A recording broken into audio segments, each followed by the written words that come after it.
Olá, está no ar o programa Pauta Aberta. Sejam todos bem-vindos e bem-vindas aqui, diretamente dos estúdios da TV Evangelizar em Curitiba. Olá, você fica com a gente na próxima meia hora. As aulas presenciais na rede particular foram retomadas no Rio de Janeiro. As escolas estão fechadas desde março por causa da pandemia de Covid-19. Cabe ao município administrar e fiscalizar a implementação dos protocolos sanitários de saúde elaborados pelas instituições públicas. A prefeitura também deve garantir aos alunos a opção pela continuidade do ensino remoto. E o que também voltou a funcionar depois de 7 meses fechados no Rio de Janeiro foram as salas de cinema. Mas elas voltam com vários protocolos de segurança, como capacidade de 50% das salas, álcool gel disponível para as pessoas e distanciamento social de 1 metro. Cada atualização das queimadas no Pantanal acende um alerta. A região teve este ano o pior registro de focos de incêndio desde 1998. A situação também é crítica na Amazônia, onde a alta este ano foi de 61%. Essas imagens são de satélite em tempo real, disponibilizadas pelo Instituto Nacional de Pesquisas Espaciais, o INPE. Os pontos em laranja mostram os focos de incêndio em todo o país. Já estes são os números do Brasil e da América Central. Em todo o mundo, as queimadas subiram 13%. Bom, nós estamos na primavera e os brasileiros estão aí sofrendo com as altas temperaturas, temperaturas recordes em vários estados e várias cidades. Isso tudo se deve a uma massa de ar quente e seco que está sobre várias regiões, o que faz com que a temperatura aumente e diminua a probabilidade de chuva. Acompanhe e entenda um pouco mais na reportagem. Esta semana, muitos brasileiros reclamaram do calor. Algumas temperaturas máximas atingiram mais de 30 graus e as mínimas chegaram a 26. Isso sem falar na secura na região central do país. Com a chegada da primavera, é comum a gente observar a elevação da temperatura. Mas este ano, o calor parece ter chegado com mais força, porque, embora tenha chovido em grande parte do país há alguns dias, a massa de ar seco continua até que as chuvas consigam se firmar de fato. Quando não chove por um longo período, essa massa de ar seco ela se expande, atingindo até mesmo aí o sul da região norte e a parte oeste da região nordeste do Brasil. A previsão é que as temperaturas continuem elevadas até a próxima semana, podendo haver picos de 40 graus na região central do Brasil. Para não se sentir mal com a baixa umidade e as altas temperaturas, fique atento a essas dicas. Se precisar sair de casa, evite a exposição direta ao sol, em especial entre as 10 da manhã e as 4 da tarde. Use chapéus e óculos escuros. Use roupa solta, de preferência de algodão. Beba líquidos ao longo de todo o dia e faça uma alimentação equilibrada. No fim de semana, um sistema frontal passa pelo oceano em direção ali a São Paulo e Rio de Janeiro. E com isso ela deve advectar umidade, principalmente aí no leste de São Paulo e também até o sudeste de Minas Gerais. Vimos na reportagem que o centro-oeste e o sudeste são as regiões mais quentes e estão registrando recordes de temperatura. É importante que os moradores reforcem o uso de protetor solar, pois, segundo os meteorologistas, o calor deve permanecer até o dia 9 de outubro, conforme mostramos na matéria. Bom, e para você ter uma noção do calor que está fazendo na região centro-oeste, Cuiabá registrou 44 graus, Campo Grande 40 graus. E não é só lá não esse calorão, aqui na região sul também. Ontem, mais ou menos, por exemplo, aqui em Curitiba, foi registrado o dia mais quente do ano com 34 graus. E outras regiões aqui do Paraná, outras cidades, chegando a 40 graus. E além do calor, a estiagem, que já dura há 1 ano, castiga o Paraná. E as previsões não são animadoras. Segundo meteorologistas, a seca deve continuar até o verão de 2021. Mas o que explica esta falta de chuva? Veja na reportagem. Chuva que não vem, água que falta e seca que castiga. A fórmula que fez o Paraná registrar a pior estiagem das últimas décadas. O estado está desde o mês de maio em situação de emergência hídrica. Conversamos com uma meteorologista para entender quando o problema começou. Alterações climáticas importantes afetaram o estado. No primeiro semestre desse ano, a gente teve uma situação diferente dos anos anteriores, que o Atlântico ele estava um pouco mais frio do que o normal na maior parte da costa brasileira.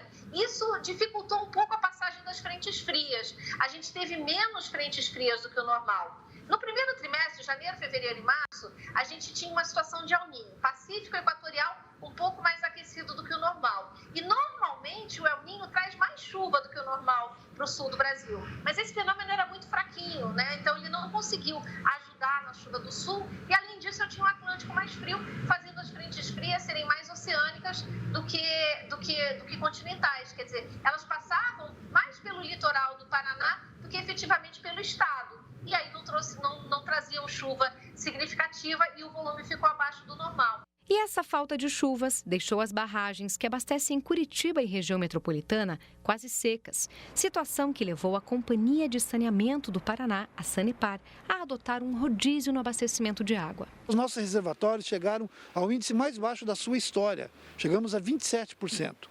E o nosso índice de segurança é 25%. Então, nós queremos levar a nossa reservação, o nosso estoque de água, no máximo possível, mais próximo até o mês de novembro, quando, segundo o CIMEPAR, nós devemos ter um movimento de chuva que se estabeleça pelo menos os índices históricos do Paraná. Essa é a barragem do Rio Passaúna, que fica em Campo Largo, na região metropolitana de Curitiba.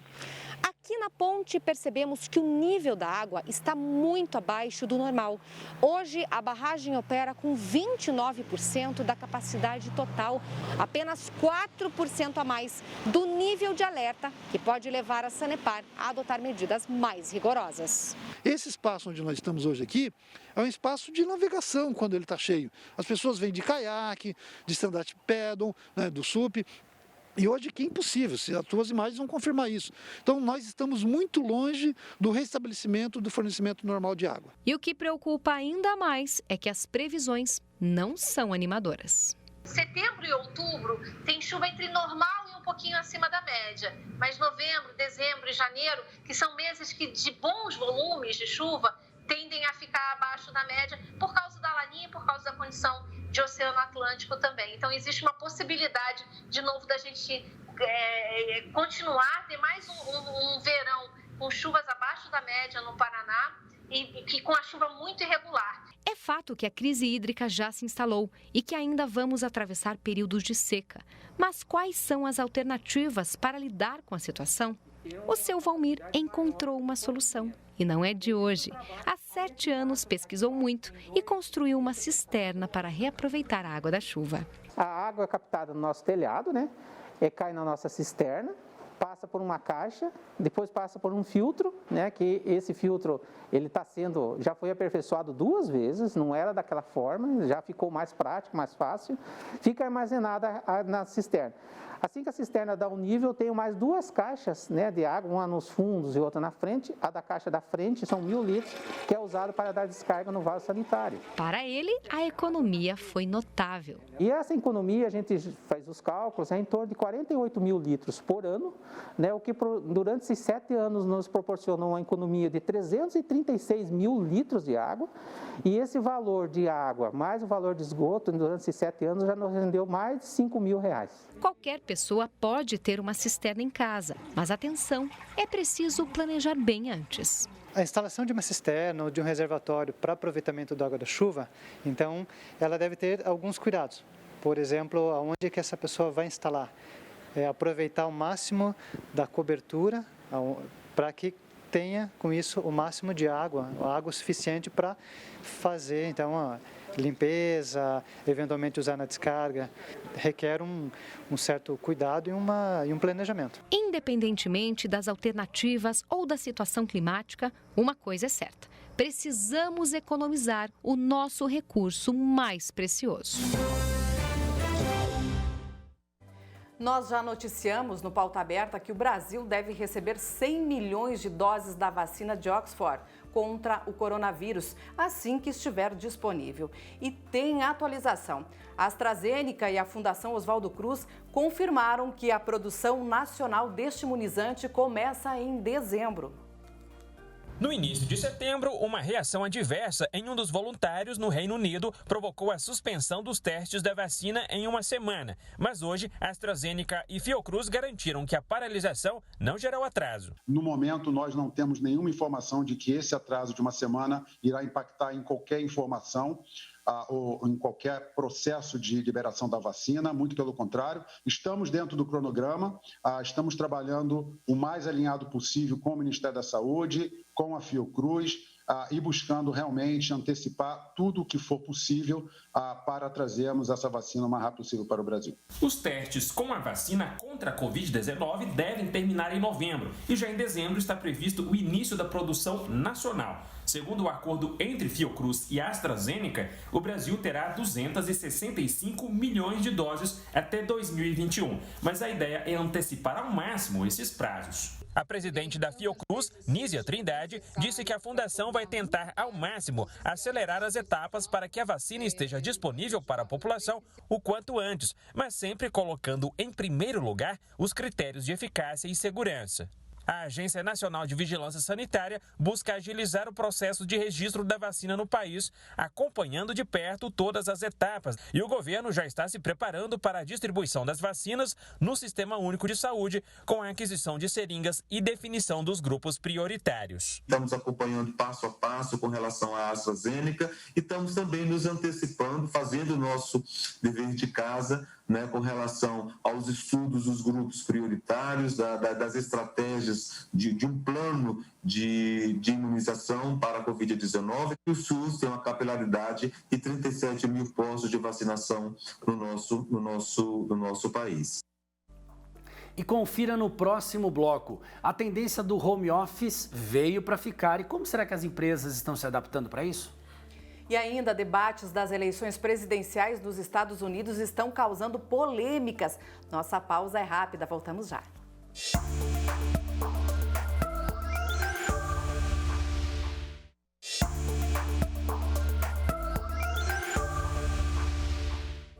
Esse ano nós temos eleições municipais aqui no Brasil. Já nos Estados Unidos, nós também temos eleições, só que eleições presidenciais.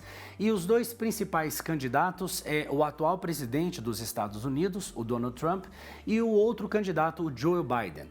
Eles recentemente fizeram o primeiro debate político cercado de muitas brigas e polêmicas. Entre a principal polêmica, uma delas foi o pagamento de impostos à Receita Federal Americana do presidente Donald Trump.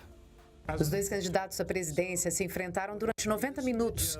Eles tinham a oportunidade de tentar convencer os eleitores indecisos numa disputa que se mostra acirrada. Mas o debate foi marcado por acusações e provocações. Trump interrompeu a fala de Biden diversas vezes. O candidato democrata chegou a perguntar se Trump não calaria a boca. Disse que o republicano é o pior presidente que os Estados Unidos já tiveram, o chamou de mentiroso e de palhaço. Já Trump acusou o filho mais velho de Biden, Hunter Biden, de ter recebido 3,5 milhões de dólares de Moscou.